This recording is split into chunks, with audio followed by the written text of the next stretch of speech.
When we talked about dialogue, what kind of dialogue should it be?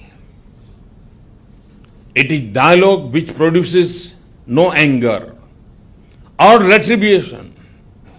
One of the greatest examples of such dialogue was the one between Adi Shankar and Mandan Mishra. It is worth recalling and describing this ancient example for our modern times. Adi Shankar, a Vedantic, who did not give high marks for rituals, was a young man, while Mandan Mishra was an elderly scholar and high ritualist who believed in animal sacrifice also.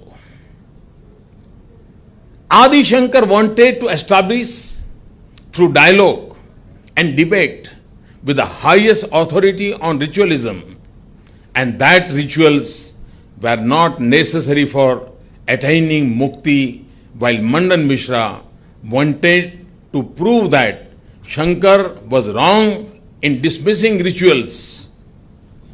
This was how, in ancient India, debates on sensitive issues between scholars avoided such issues being settled in streets. Adi Shankar and Mandan Mishra held a debate and Shankar won.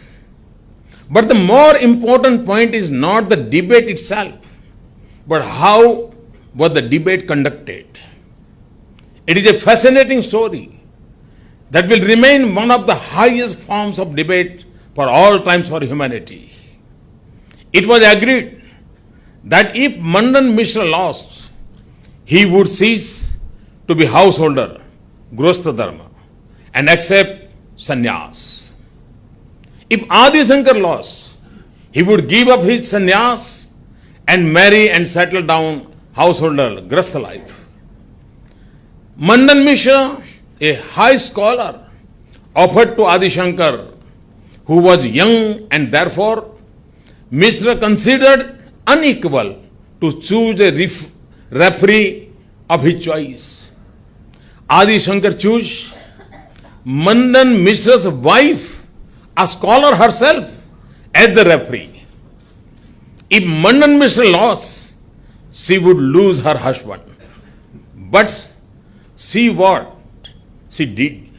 She asked both Shankar and Mandan Mishra to wear fresh garlands and then begin the debate, and said that the one whose garland loses its freshness would be declared as the loser. Why?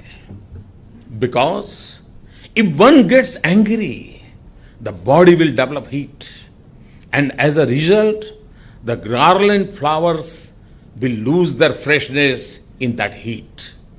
Anger within is a sign of defeat. On this logic, Mandan Mishra was declared as having lost the debate, and he accepted sannyas and became disciple of Shankar. This demonstrates the vitality of dialogue, and that too, dialogue without anger and conflict.